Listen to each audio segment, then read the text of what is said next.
So let's talk about maybe your resume has landed you a couple of job interviews, right? And those usually are phone interviews, that first kind of initial interviews. What are some ways to succeed in that first phone interview? Yeah, I think phone interviews have almost changed to where what we're doing now. That's what a Right, trend I that's see. true. Zoom and Skype, and I think a lot of the times candidates need to practice. That's the number one key is make sure you have a strong connection that you actually practice on a microphone. It's completely different than interviewing face to face or even on the phone in a virtual setting like what we're doing. Practice is Right. key. That's what's going to Yeah. land you it.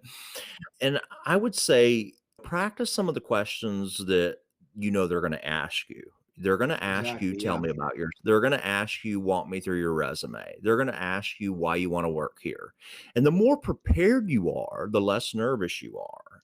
And so that's what I always tell people is research the company. So let's say you're applying for IBM. I would reach out to somebody that works at IBM and try to get a connection there. Wouldn't it be awesome if during your interview you're like, "Yeah, I researched this. I found out this your product line, this is your marketing line, this is your research line." And also, I talked to Nancy, I was able to connect with her on LinkedIn. She's one of your, oh, wow, you did all that. And so that background, that resume, also your job description is like to the Bible is to the church. And I'm a Southern guy, so that's how I try to relate it in the South is like the Bible's the most important thing to the church in the South. Well, your job description is like your Bible to your job. It's the most important information you're going to have. I would study your Mm. job description at least 3 times before I go in the interview because guess what?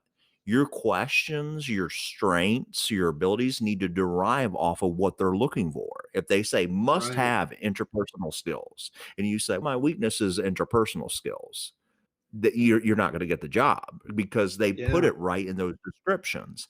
Plus, you're able to hone in on what they're specifically looking for in a candidate and what your job role would be.